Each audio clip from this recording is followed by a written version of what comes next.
போட்டித் தேர்வுகள் பயிலும் அனைத்து மாணவர்களுக்கும் வணக்கம்.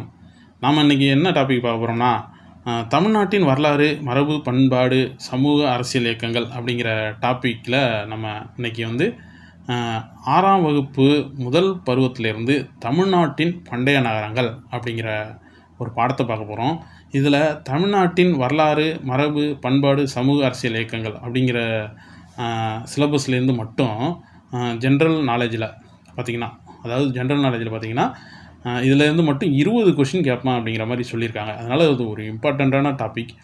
இது எல்லாருக்கும் பயன்படும். டிஎன்பிஎஸ்சி படிக்கிறவங்களுக்கு முக்கியமாக இது கண்டிப்பாக இதில் ரொம்ப ஃபோக்கஸ் பண்ண வேண்டிய நிலைமை இருக்கும். ஏன்னா இதில் நல்லா ஃபோக்கஸ் பண்ணால் தான் ஈஸியாக 20 மார்க் எடுத்துடலாம். ஓகேங்களா? இப்போ நம்ம 6th டேர்ம், அதாவது 6ஆம் வகுப்பு பருவம் 1 அதுலேருந்து பார்த்திங்கன்னா, வரலாறில் தமிழ்நாட்டின் பண்டைய நகரங்கள் அப்படிங்கிற டாப்பிக்லேருந்து பாடத்தை நம்ம எப்படின்னு பார்ப்போம் வாங்க. உலகின் மிக தொன்மையான நாகரிகம் மெசபடோமிய நாகரிகம்.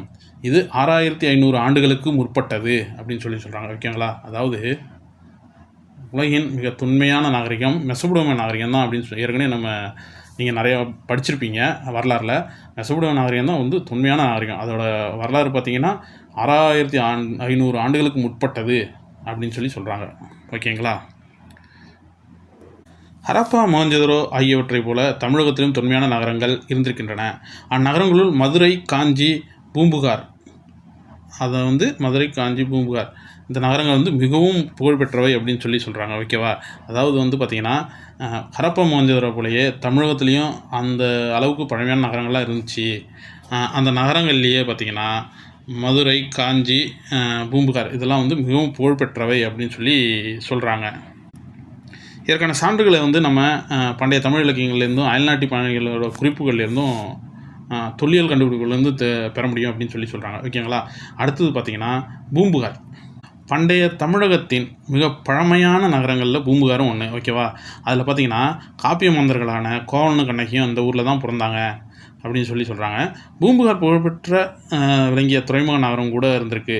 ஒவ்வொரு நாடும் தான தேவைக்கு போக எஞ்சிய பொருளை அண்டை நாடுகளுக்கு ஏற்றுமதி செஞ்சுது. அதேமாரி தங்கள் நாடுகளுக்கு பற்றாக்குறையாக இருக்கிற சில பொருள்களை நம்ம அங்கேருந்து இறக்குமதி செஞ்சுக்கிட்டோம். அதனால் இந்த கடல் வழி வாணிகங்கிறது ரொம்ப யூஸ்ஃபுல்லாக இருந்தது. எதுக்கு? நம்மள்கிட்ட இருக்கிற எக்ஸ்ட்ரா அதிகமான பொருளை ஏற்றுமதி செய்கிறது, நமக்கு தேவையான பொருளை இறக்குமதி செய்கிறதுக்கு துறைமுகம் அப்படிங்கிறது ஒன்று தேவையானதாக இருந்தது. ஓகேவா? அதனால தான் என்ன பண்ணியிருக்காங்கன்னா துறைமுகங்களை உருவாக்கியிருக்காங்க. ஓகேவா? துறைமுகங்களில் வரலாற்று சிறப்புமிக்க ஒன்று இருந்ததுன்னா பூம்புகார் துறைமுகம் அப்படின்னு சொல்கிறாங்க. பூம்புகார் துறைமுகம் ஒரு வரலாற்று சிறப்புமிக்க துறைமுகம் அப்படின்னு சொல்கிறாங்க. ஓகேங்களா? இது வங்காள விரிகுடா கடலில் அமைஞ்சிருக்கு அப்படின்னு சொல்கிறாங்க. வங்காள விரிகுடா கடலில் எங்கே அமைஞ்சிருக்கு? இது காவிரி ஆறு கடலோடு கலக்கும் இடத்துல தற்போதைய மயிலாடுதுறைக்கு அருகில் அமைஞ்சிருக்குன்னு சொல்கிறாங்க. அடுத்து பூம்புகார் துறைமுகம். இந்த நகரத்துக்கு, அதாவது பூம்புகாருக்கு இன்னொரு பேர் இருக்குது. அதாவது இந்த நகரத்துக்கு புகார், காவிரி பூம்பட்டினம் அப்படிங்கிற பேரும் இருக்குது அப்படின்னு சொல்கிறாங்க. ஓகேவா? அதாவது பூம்புகாருக்கு காவிரி பூம்பட்டினம், புகார் அப்படிங்கிற பேரும் வந்திருக்கு. சங்ககால சோழ அரசின் துறைமுகம் பூம்புகார். பூம்புகார் துறைமுகத்தில் சீரும் சிறப்புமாக நடந்த வணிகம் குறித்து சங்க இலக்கிய நூலான பட்டினப்பாலை சொல்லுது. அடுத்தது இரட்டை நூல்களான சிலப்பதிகாரம், மணிமேகலையும் சொல்லுது. ஓகேவா? அதாவது என்ன சொல்லுது? பட்டினப்பாலையும் இரட்டை நூல்களான இரட்டை காப்பிய நூல்கள்னு சொல்லுவாங்க. அதை என்ன சொல்லுவாங்க? சிலப்பதிகாரம், மணிமேகலை. அது 3 நூல்களும் பூம்புகார் நகரத்தோட சிறப்பை பற்றி தெளிவாக சொல்லுது. ஓகேங்களா? இதில் குறிப்பாக பார்த்திங்கன்னா சிலப்பதிகாரம் பூம்புகாரின் சிறப்பை பேசுது.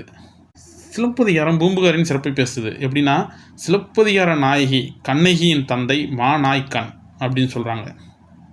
ஓகேங்களா? சிலப்பதிகார நாயகி கண்ணகியின் தந்தை மாநாய்க்கன் அப்படின்னு சொல்கிறாங்க. மாநாய்க்கன் அப்படின்னா பெருங்கடல் வணிகன் அப்படின்னு பேர். ஓகேங்களா? மாநாய்க்கன் அப்படின்னா பெருங்கடல் வணிகன். இப்போ நாவாய்ன்னு சொல்லுவோம், கப்பல் ஓட்டுறவங்கள. கப்பலை என்ன சொல்லுவாங்க? நம்ம நாவாய்னா கப்பல்னு ஒரு பேர் இருக்கா? அப்போ மாநாய்க்கன் அப்படின்னா அவங்க அந்த கப்பலில் பயணம் செய்கிறவன்னு அர்த்தம். அதாவது பெருங்கடல் வணிகன் அப்படின்னு ஒரு பேர் இருக்குது. ஓகேங்களா? அடுத்து நாயகன் கோவலனின் தந்தை சாத்துவன்னா வணிகன் அப்படின்னு ஒரு பொருள் இருக்குது. ஏன்னா சீத்தலை சாத்தனாரை கூட சாத்துவன்னு தான் சொல்லுவாங்க, கூலவாணிகன் அப்படின்னு சொல்லுவாங்க. அதனால் அந்த மாதிரி அதனால் சாத்துவன் அப்படின்னா வணிகன் அப்படின்னு பேர். அதாவது என்ன சொல்கிறாங்க, கோவலனின் தந்தை மா சாத்துவான் அப்படின்னா அவர் வந்து என்ன பெருவணிகன்னு பேர். மா சாத்துவான் அப்படின்னா பெருவணிகன். ஓகேவா? இதை கூட கேட்பாங்க. சிலப்பதிகார கண்ணகியின் தந்தை பேர் என்ன அப்படின்னு கேட்பாங்க. மாநாய்க்கன். கோவலனின் தந்தை பேர் என்ன? மாசாத்துவன் அப்படின்னு சொல்லணும். அதை நல்லா ஞாபகம் வச்சுக்கோங்க. கண்ணகியின் தந்தை மாநாய்க்கன், கோவலனின் தந்தை மாசாத்துவான். ஓகேங்களா? மாநாய்க்கன்னா பெருங்கடல் வணிகன், மாசாத்துவான்னா பெருவணிகன் அப்படின்னு சொல்லலாம். ஓகேங்களா? இதுலேருந்து என்ன தெரியுதுன்னா, பெருவணிகர்களும் பெருங்கடல் வணிகர்களும் நிறைந்த பகுதியாக வந்து பூம்புகார் வந்து இருந்திருக்கு அப்படின்னு தெரிஞ்சுக்கலாம் நம்ம இந்த சிலப்பதிகாரத்தினால. ஓகேங்களா? இங்கு வணிகம் செய்ய கிரேக்கம், ரோம் உள்ளிட்ட நாடுகளை சேர்ந்த வணிகர்கள் வந்து வந்திருக்காங்க. ஓகேவா? இங்கே வணிகம் செய்யறதுக்காக கிரேக்கம், ரோம் அப்படிங்கிற பல நாடுகளை சேர்ந்த வணிகர்கள்லாம் ஒன்று வந்திருக்காங்க. தொடர் வணிகத்தின் காரணமாக இவர்கள் பலர் வந்து பூம்புகார் நகரத்திலேயே தங்கிட்டாங்க. ஓகேவா? தொடர்ந்து வணிகம் செஞ்சுக்கிட்டே இருந்தால் என்ன பண்ணுவாங்க, அந்த இடத்துல ஸ்டே பண்ண வேண்டிய நிலமை இருக்கும். ஓகேங்களா? ஆகவே இங்கே வெளிநாட்டவர் குடியிருப்புகளும் தோன்றின. அந்த பூம்புகாரில் என்னாச்சு, வெளிநாட்டவர்கள் வந்து இங்கே தங்க வேண்டிய சூழ்நிலையும் ஏற்படுச்சு. ஏன்னா தொடர்ந்து வணிகம் செஞ்சுட்டு இருக்காங்கல்ல, அப்போ எங்கே போய் தங்குவாங்க, எங்கே தான் தங்குவாங்க. இதனால் வந்து பல்வேறு மொழிகள் இங்கே பேசப்பட்டது அப்படின்னு சொல்கிறாங்க. ஓகேவா? கப்பலில் இருந்து சரக்குகளை இறக்கி வைக்கிறதுக்கும் ஏற்றி வைக்கிறதுக்கும் சில மாதங்கள் ஆகும் என்பது அயல்நாட்டு வணிகர்கள் இங்குள்ள மக்களுடன் உரையாடவும் வாய்ப்புகள் உருவாகின. பூம்புகார மக்கள் வெளிநாட்டவர் மொழிகளை கற்றிருந்தனர் அப்படின்னு சொல்கிறாங்க. அதாவது என்ன சொல்கிறாங்க, இப்போ அங்கேருந்து கப்பல்லேருந்து சரக்கு வருது, அதை வந்து இங்கே இறக்கி வச்சாகணும், அதேமாதிரி ஏற்றணும். அதை உடனே செய்ய முடியுமா? கொஞ்ச நாள் ஆகும். அதுக்கு ஆள் பிடிச்சி ஏற்றி இறக்கி வைக்கிறதுக்கு லேட் ஆகும். அந்த மாதிரி இவங்க அதிக நாள் எடுத்ததுனால வேறு வழி இல்லாமல் அவங்க இங்கேயே தங்குற வேண்டிய சூழ்நிலையும் ஏற்படுச்சு.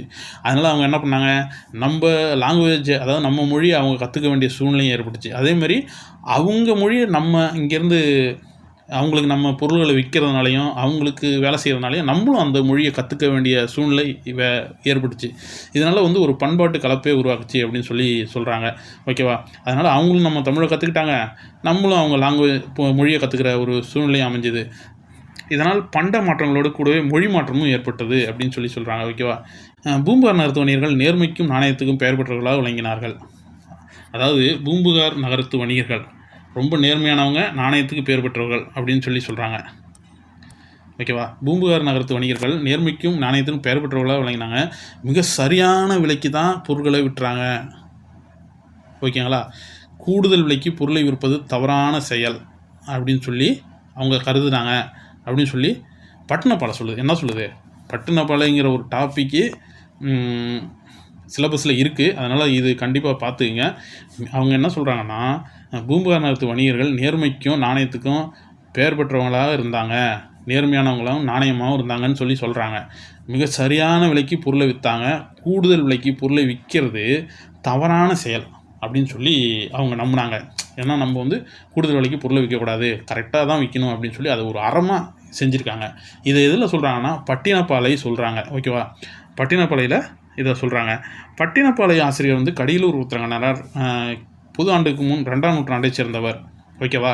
அந்த பட்டினப்பாலையை எழுதுனது யாருன்னா, பட்டினப்பாலையை எழுதுனது வந்து உருத்திரங்கண்ணனாக இருக்கிறவர், அதாவது கடியலூர் உருத்திரங்கண்ணனாருங்கிறவர் தான் பட்டினப்பாலை எழுதினார். இது பொது ஆண்டு 2ஆம் நூற்றாண்டை சேர்ந்தது அப்படின்னு சொல்கிறாங்க. கிமு, அதாவது பொது ஆண்டுக்கு முன் 2ஆம் நூற்றாண்டை சேர்ந்தது அப்படின்னு சொல்கிறாங்க. இதுலேருந்து நம்ம தெரிஞ்சுக்கலாம் புகார் நகரம் வந்து எவ்வளவு தொன்மையானது அப்படின்னு தெரிஞ்சுக்கலாம். ஓகேங்களா? அதப்போ இந்த புகார் நகரம் எவ்வளவு பழமையான ஒரு நகரம் அப்படின்னு நம்ம தெரிஞ்சுக்கலாம். இப்போ ஹரப்பா மொஹஞ்சதாரோ மாதிரி இதுவும் ஒரு பழமையான நகரம் அப்படிங்கிறது நம்ம தெரிஞ்சிக்க முடியுது அப்படின்னு சொல்லலாம். ஓகேவா? இப்போ என்ன சொல்கிறாங்கன்னா, கடல் வழியாக குதிரைகள் இறக்குமதி செய்யப்பட்டன. கருமிளகு தரை வழித்தடங்கள் வழியே இறக்குமதியானது. வடமலையிலேருந்து தங்கம் இறக்குமதி செய்யப்பட்டது. அந்த வடமலையிலேருந்து தங்கத்தை இறக்குமதி செஞ்சு அதை மெருகூட்டி அதை மறுபடி வந்து வெளிநாட்டுக்கு, அதை அயல்நாட்டுக்கு ஏற்றுமதி பண்ணுறாங்க. ஓகேங்களா? அப்புறம் மேற்கு தொடர்ச்சி மலையிலேருந்து சந்தனம், தென்கடல் பகுதியிலேருந்து முத்து, கிழக்கு பகுதியிலேருந்து பவளம், ஈழத்திலேருந்து உணவுப் பொருட்களும் இறக்குமதி ஆயின அப்படின்னு சொல்கிறாங்க. ஓகேங்களா? என்ன சொல்கிறாங்க, இது பொறுத்துக்க மாதிரி கூட கேட்கலாம். என்ன சொல்கிறாங்கன்னா, கடல் வழியாக, அதாவது கடல் வழியாக குதிரை வந்துச்சு, இறக்குமதி செய்யப்பட்டது. இப்போ அரேபிய தீபம் அந்த மாதிரி ஏரியாக்கள்லேருந்து தான் குதிரைகளை வந்து நம்ம இறக்குமதி செய்கிறோம். அது எங்கேருந்து வரும்? அப்போ கடல் வழியாக தான் குதிரைகள் வரும். அதை நல்லா ஞாபகம் வச்சுங்க. குதிரைகள் வந்து கடல் வழியாக தான் வந்துச்சு. அடுத்து வந்து கருமிளகு தரைவழி தடங்கள் வழியே இறக்குமதி ஆனது. இப்போ இந்த கேரளா அந்த மாதிரி ஏரியாவிலலாம் வந்து கருமிளகு நிறைய விளையும் மலைகளில். அவங்கெல்லாம் வந்து என்ன தரை வழியில் தான் இறக்குமதி அங்கே கொண்டு வருவாங்க. எதுக்கு? கருமிளகு தரை வழியாக வந்துச்சு அப்படின்னு சொல்கிறாங்க.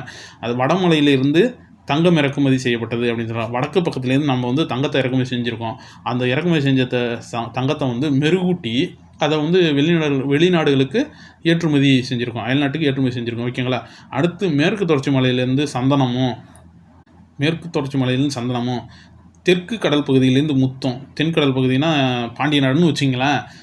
தென்கடல் பகுதியிலேருந்து முத்து, கிழக்கு பகுதியிலேருந்து பவளம். கிழக்கு பகுதினா வந்து பார்த்திங்கன்னா இந்தோனேஷியா அந்த மாதிரி ஏரியாவிலேருந்துலாம் வந்து பவளம், அங்கே பவளப்பாறைகள் நிறையா இருக்கும், அதனால் பவளம் கிடைக்கும். அதனால் கிழக்கு பகுதியிலேருந்து பவளமும், ஈழத்திலிருந்து உணவுப் பொருள்களும் இறக்குமதி ஆகினா. ஈழம்னா இன்றைக்கி இருக்கிற இலங்கை தான் வந்து ஈழம்னு சொல்கிறாங்க.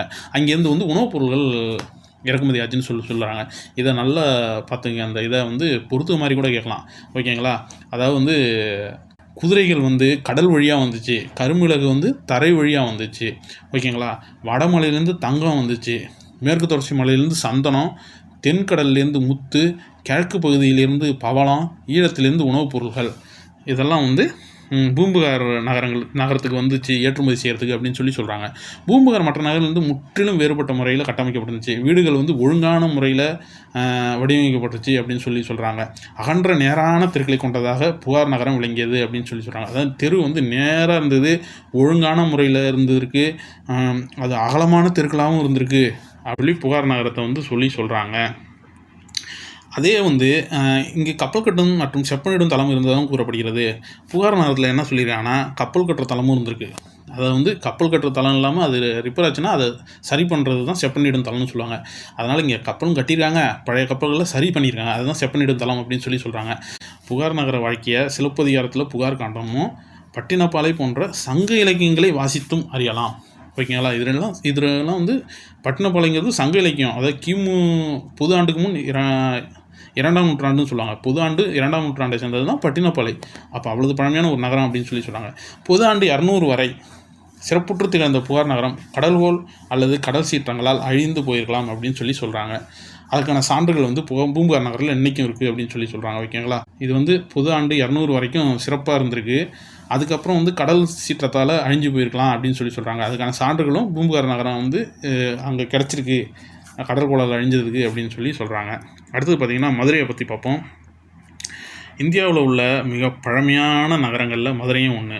சங்க வளர்த்த நகரம் அப்படின்னு நம்ம சொல்கிறதுலேருந்து இதோட தொன்மையை புரிஞ்சுக்கலாம். ஏன்னா சங்கங்கிறது பழங்கால இது, சங்க இலக்கியங்கிறது பழங்கால இலக்கியம். அப்போ மதுரை வந்து ஒரு பழமையான நகரங்களில் அதுவும் ஒன்று. பண்டைய காலத்திலேயே மதுரை முறையே பாண்டியர்கள், சோழர்கள், களப்பிரர்கள், அப்புறம் இடைக்காலத்தில் வந்து பார்த்திங்கன்னா பிற்கால சோழர்கள், பிற்கால பாண்டியர்கள், அவங்கள தொடர்ந்து நாயக்கர்களும் ஆட்சி பண்ணியிருக்காங்க. இதன் விளைவாக வந்து பண்பாட்டு கலப்பு, இந்த மாதிரி பல மன்னர்கள் ஆட்சி செஞ்சதுனால அங்கே வந்து பண்பாட்டு கலப்பு, பல விதமான பண்பாடு கொண்ட மக்கள் வந்து இருக்கிறாங்க அப்படின்னு சொல்கிறாங்க. அதனால் வணிகமும் செழிச்சிருக்கு. மதுரைக்கு அருகில் உள்ள கீழடியில் நடத்தப்பட்ட அகழாய்வில் வந்து இதற்கான சான்றுகள் கிடைச்சிருக்குன்னு சொல்கிறாங்க. ஓகேவா? இந்த கீழடி மதுரைக்கு அருகில் உள்ள கீழடியில் நகர்த்தப்பட்ட அகழ்வாயில் கிடைத்துள்ளன. சங்கம் அமைத்து தமிழை வளர்த்த பெருமை மதுரைக்கு உண்டு. கடைசங்க காலத்தில் தமிழ் பணி செய்த புலவர்கள் 49 பேர். ஓகேங்களா? அதாவது கடைசங்க காலத்தில் தமிழ் பணி 49 பேர் செஞ்சதாக வந்து சொல்கிறாங்க. அவ்வளவு பெரிய புகழை கொண்டது மதுரை. மதுரை வந்து சங்கம் அமைத்து தமிழை வளர்த்த ஒரு இடம் அது. அங்கே கடைசங்க காலத்தில் மட்டும் தமிழ் பணி செஞ்சவங்க 49 பேர் அப்படின்னு சொல்கிறாங்க. கிழக்கு கடற்கரையில் அமைந்திருக்கும் தொண்டியில் இருந்த மதுரைக்கு அகில், சந்தனம் போன்ற நறுமணப் பொருட்கள் கொண்டு வரப்பட்டுச்சு அப்படின்னு சொல்கிறாங்க. தொண்டி வந்து எந்த கடற்கரையில் அமைந்தது அப்படின்னு கூட கேட்கலாம். கிழக்கு கடற்கரையில் அமைந்திருந்த தொண்டி, அங்கேருந்து வந்து மதுரைக்கு வந்து அகிலும் சந்தனமும் அந்த நறுமணப் பொருள்லாம் கொண்டு வரப்பட்டுச்சு அப்படின்னு சொல்கிறாங்க. பண்டைய இஸ்ரேல் அரசர் சாலமோன் முத்துக்களை ஓரி என்னுமிடத்திலிருந்து இறக்குமதி செய்தார். அதாவது பண்டைய இஸ்ரேல் அரசர் சாலமோன் முத்துக்களை ஓரி என்னும் இடத்திலிருந்து இறக்குமதி செய்தார் அப்படின்னு சொல்கிறாங்க. அதாவது இஸ்ரேலை ஆண்டுகிட்டு இருந்த சாலமோன் அப்படிங்கிற ஒரு அரசர் வந்து முத்துக்களை இங்கே ஓரி அப்படிங்கிற இடத்துல இருந்து நாங்கள் வாங்கியிருக்கோம், இறக்குமதி செஞ்சுருக்கோம் அப்படிங்கிற மாதிரி சொல்லியிருக்காரு. பாண்டிய துறைமுகமான கொர்க்கை வந்து கொர்க்கைக்கு அருகில் ஓரி இருக்குது அப்படின்னு சொல்லி சொல்கிறாங்க. ஓகேவா, இந்த ஓரி எங்கே இருக்குன்னா பாண்டியர்களோட துறைமுக நகரமாக பண்டைய நகரமாக இருந்தது வந்து கொர்க்கை. அது பக்கத்தில் தான் அந்த ஓரிங்கிற இடம் இருந்ததாக சொல்கிறாங்க. ரோமானிய நாணயங்கள் தயாரிக்கும் தொழிற்சாலையும் மதுரையில் இருந்திருக்கு. ஏன்னா வந்து இங்கே பல நாடுகளைச் சேர்ந்த ஒரு வணிகர்கள் இருந்ததுனால இப்போ ரோமானிய வணிகர்களும் இங்கே வந்திருப்பாங்க. அதனால் அவங்க தொழிற்சாலையே வச்சுருந்துருக்காங்க அப்படின்னு சொல்கிறாங்க. இதுலேருந்து நம்ம புரிஞ்சுக்கணும் அப்போ அது எவ்வளோ பெரிய வணிக நகரமாக இருந்திருக்கும் அப்படின்னு சொல்லி. ஓகேங்களா, அடுத்தது வந்து பாக்ஸில் ஒரு இன்ஃபர்மேஷன் கொடுத்துருக்காங்க, ஒரு செய்தி. அது என்னென்னா விற்றுங்க, நாலங்காடி அல்லங்காடி என்ற 2 வகை அங்காடிகள் மதுரையில் இருந்தது.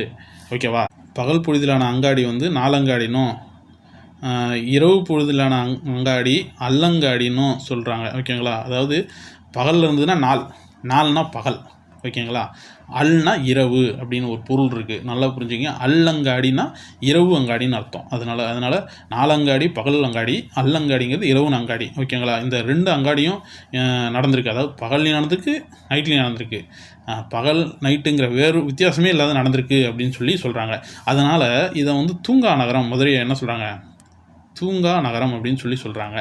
பகல்லையும் நடந்திருக்கு வியாபாரம், நைட்லேயும் நடந்திருக்கு. பகலில் நாலங்காடியும் இரவில் அல்லங்காடியும் இந்த வணிகத்தை தொடர்ந்து செஞ்சுக்கிட்டு இருந்ததுனால இதை வந்து தூங்கா நகரம்னே சொல்கிறாங்க. ஓகேவா, அதுவும் இல்லாத பெண்கள் வந்து எந்த வித பயமும் இல்லாமல் இரவு நேரத்தில் அல்லங்காடியில் பொருளை வாங்கிட்டு போனாங்க அப்படின்னு சொல்கிறதுலேருந்து அந்த மதுரை நகரம் வந்து எவ்வளவு பாதுகாப்பானதாக நைட்டில் இருந்திருக்கும் அப்படின்னு கொஞ்சம் பாருங்கள். அப்போ எவ்வளோ பேர் அங்கே பாதுகாத்திருப்பாங்க அந்த நகரத்தை அப்படின்னு கொஞ்சம் யோசிக்க வேண்டியது இருக்குது.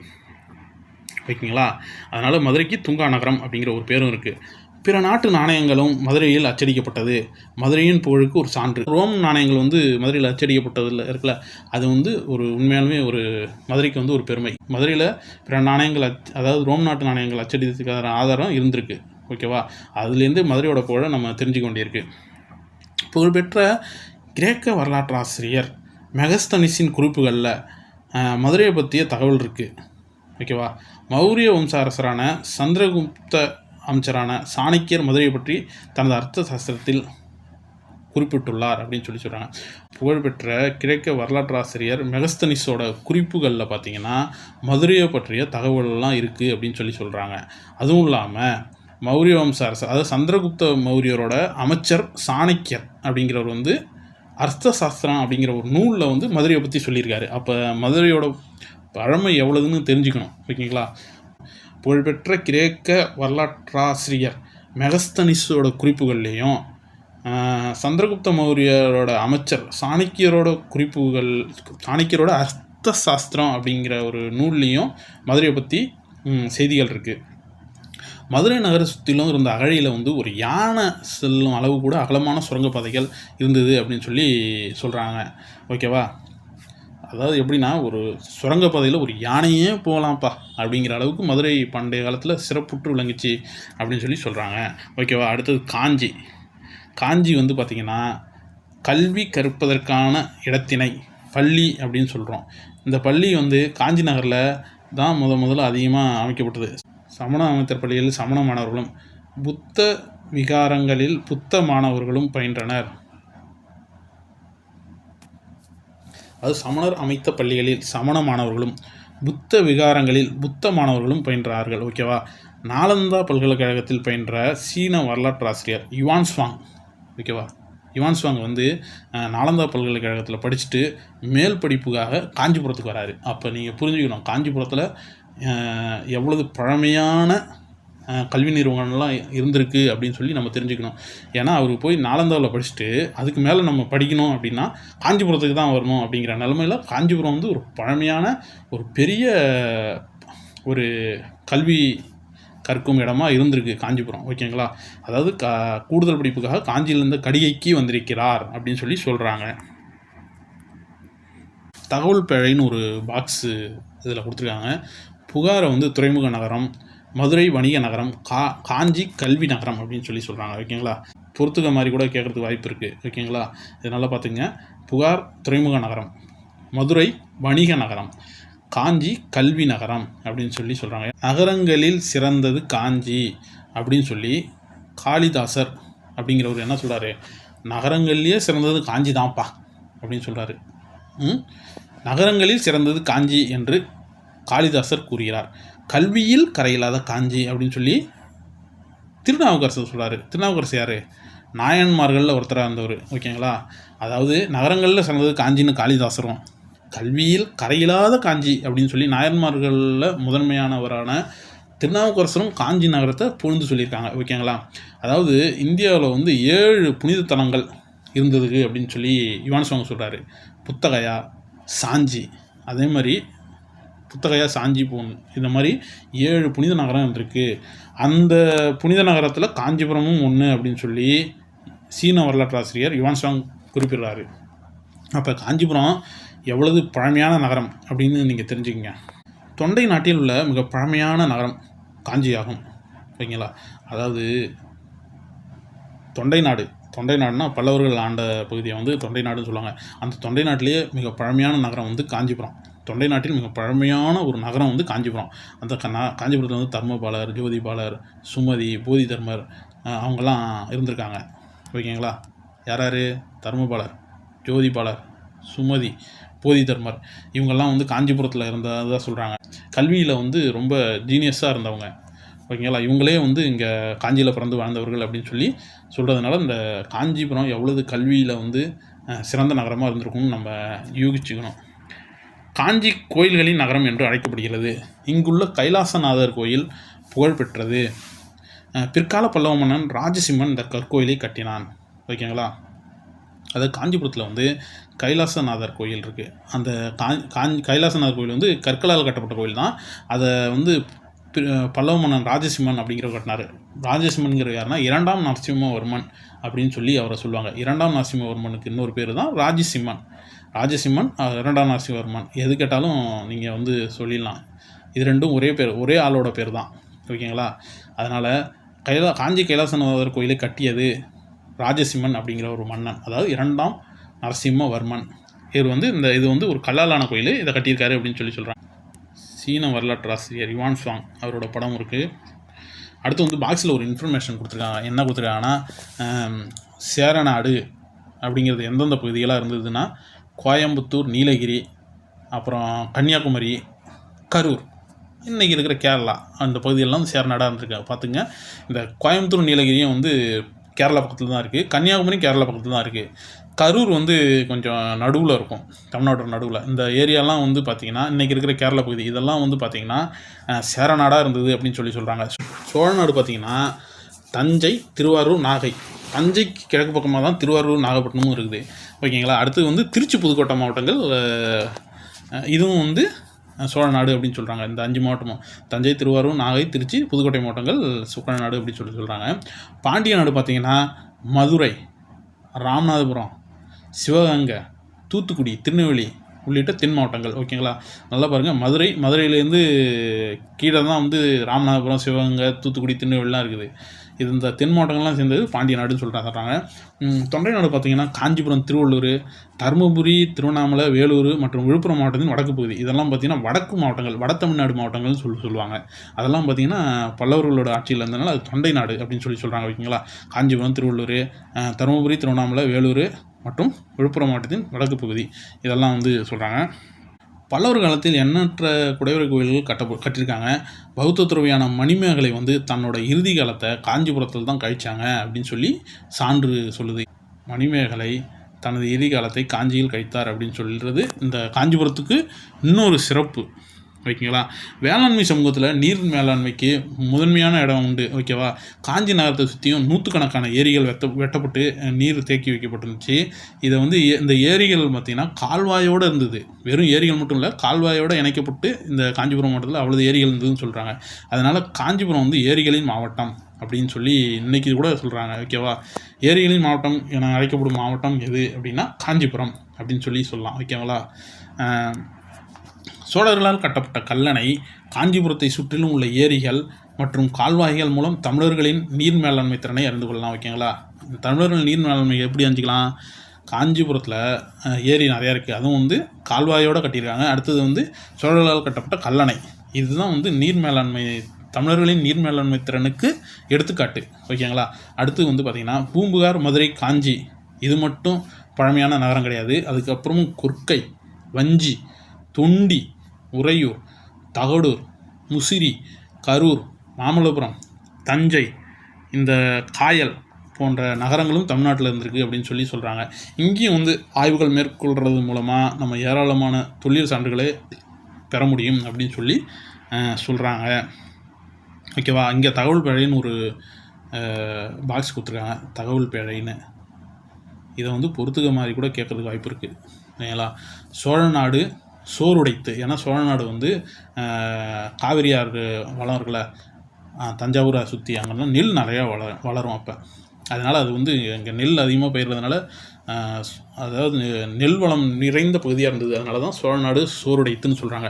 பாண்டிய நாடு முத்துடைத்து, பாண்டியர்களோட முத்து வந்து உலக புகழ் பெற்றது. அதனால் பாண்டிய நாடு முத்துடைத்து.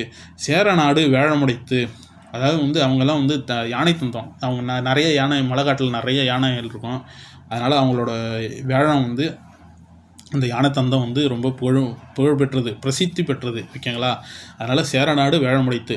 தொண்டை நாடு சான்றோர் உடைத்து, ஏன்னா இங்கே வந்து அதான் காஞ்சிபுரத்தில் கல்வி மையங்கள் நிறைய இருந்ததுனால நிறைய பேர் இங்கே வந்து கல்வி கட்டுறாங்கன்னு சொல்கிறாங்க. அதனால தான் சான்றோர்கள்னு சொல்கிறாங்க. ஓகேங்களா? அதுதான் வந்து சோழ நாடு சோறுடைத்து, பாண்டிய நாடு முத்துடைத்து, சேர நாடு வேழமுடைத்து, தொண்டை நாடு சான்றோர் உடைத்து அப்படின்னு சொல்லி சொல்கிறாங்க. மீள்பார்வையில் என்ன பார்க்கணும்னா, இது வரைக்கும் நம்ம பார்த்தது அப்படியே ஒரு ஷார்ட்டாக கொடுத்து வச்சுருக்காங்க. என்னென்னா, மதுரை, காஞ்சி, பூம்புகார் ஆகியவை தமிழகத்தில் மிகவும் புகழ்பெற்ற நகரங்கள். புகார் நகரத்து மக்களின் வாழ்க்கை முறையை சங்ககால நூல்களான சிலப்பதிகாரம், பட்டினப்பாலை இதை படிக்கிறது மூலம் நம்ம தெரிஞ்சுக்கலாம் அப்படின்னு சொல்லி சொல்கிறாங்க. சங்கம் அமைத்து தமிழை வளர்த்த பெருமை வந்து மதுரைக்கு இருக்குது. பல சான்றோர்கள் காஞ்சியில் பிறந்து வாழ்ந்தவர்கள். ஓகேவா? அதில் காஞ்சி கல்வியில் சிறந்த நகரம் அப்படின்னு சொல்லி சொல்கிறாங்க.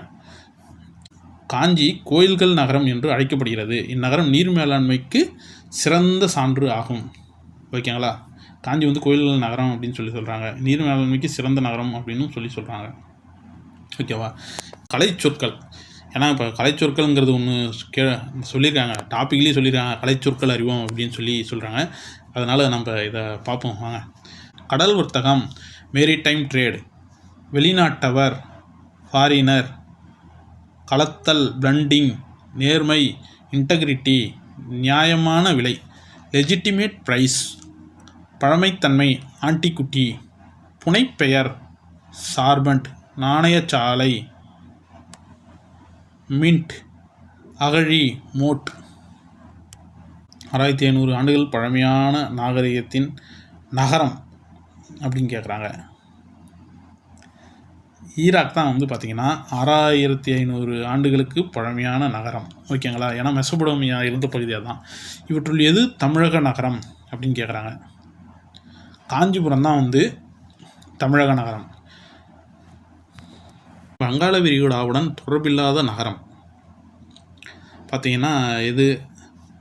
மதுரை தான் பார்த்திங்கன்னா வங்காள விரிகுடாவுடன் தொடர்பில்லாத நகரம். தமிழர்களின் நீர் மேலாண்மையை விளக்குவது அ மற்றும் ஆ சரி அப்படின்னு சொல்கிறாங்க. ஆனா கல்லணை மற்றும் காஞ்சிபுரம் ஏரிகள், இது வந்து தமிழர்களின் நீர் மேலாண்மையை விளக்குவது. பின்வருவனவற்றில் எது தொன்மையான நகரம் அல்ல? பின்வருவனவற்றில் தொன்மையான நகரம் இல்லாதது எதுனா சென்னை. சென்னை வந்து தொன்மையான நகரம் கிடையாது. கீழடி அகழ்வாய்வுகளுடன் தொடர்புடைய நகரம், கீழடி அகழ்வாய்வுகளுடன் தொடர்புடைய நகரம் வந்து பார்த்திங்கன்னா மதுரை தான் தொடர்புடையது கீழடி அகழ்வாயுடன். இல்லை, கூற்றுக்கான காரணத்தை ஆராய்ந்து சரியான விடையை தேர்ந்தெடு. பூம்புகார் நகரத்திலிருந்து அண்டை நாடுகளுக்கு ஏற்றுமதியும் இறக்குமதியும் நடைபெற்றது.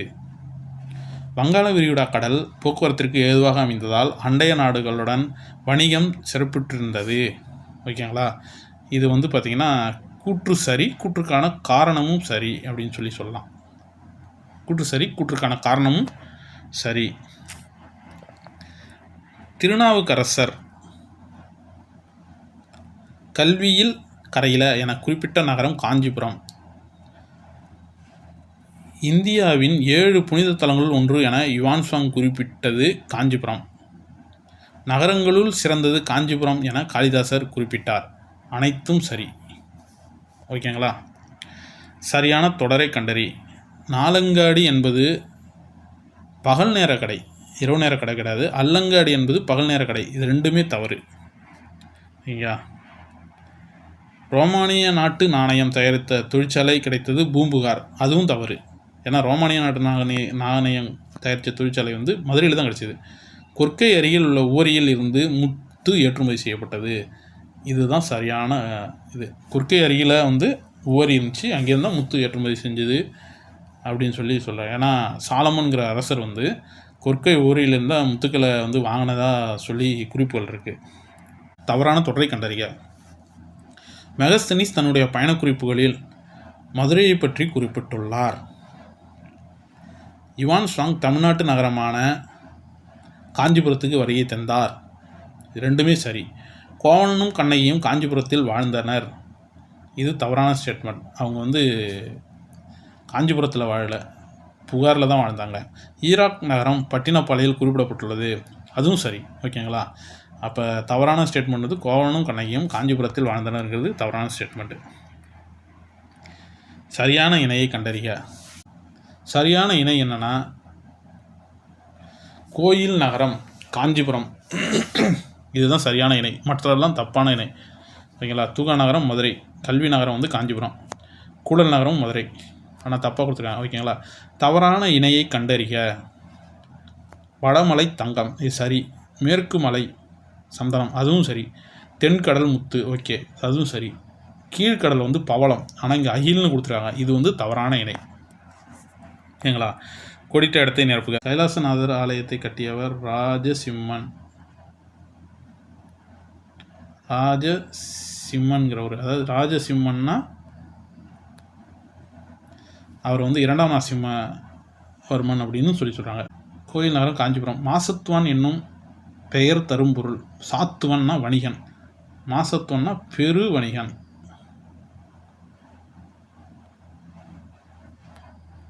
சரிங்களா? பெருவணியன். கைலாசநாதர் ஆலயத்தை கட்டியவர் ராஜசிம்மன். கோயில் நகரம் காஞ்சிபுரம். மாசத்துவான் என்னும் பெயர் தரும் பொருள் பெரு வணிகன் அப்படிங்கிறது. ஓகேங்களா? அடுத்து சரியா தவறா? பூம்புகாரில் நடைபெற்ற அண்டை நாட்டு வணிகத்தின் மூலமாக பண்பாட்டு பரிமாற்றம் நடைபெற்றது அப்படிங்கிறது சரி. சரி இது. ஓகேங்களா? மதுரையில் அல்லங்காடியில் பெண்கள் பயமின்றி இரவு நேரங்களில் பொருள்கள் வாங்கி சென்றனர். இதுவும் சரி. அல்லங்காடியில் பயம் இல்லாமல் பொருள் வாங்கினாங்க இரவு நேரங்காடியில். பல்லவர் காலத்தில் எண்ணற்ற குடைவரை கோயில்கள் அமைக்கப்பட்டன. இதுவும் சரி. ஏன்னா எண்ணற்ற குடைவரை கோயில்கள் அமைக்கப்பட்டது. போதிதர்மர் காஞ்சிபுரத்தை சென்றவர். இதுவும் சரி. எல்லாமே சரி தான். இதுபோல் இன்னும் நிறைய பாடங்களை நான் வந்து உங்களுக்கு எக்ஸ்பிளைன் பண்ணேன்னா என்னோடய சேனலை லைக் பண்ணுங்கள், சப்ஸ்கிரைப் பண்ணுங்கள், கமெண்ட் பண்ணுங்கள். உங்களுக்கு பிடிச்சிருந்தா உங்களுடன் போட்டித் தேர்வுக்கு பயிலும் சக மாணவர்களுக்கு ஷேர் பண்ணுங்கள். நன்றி, வணக்கம்.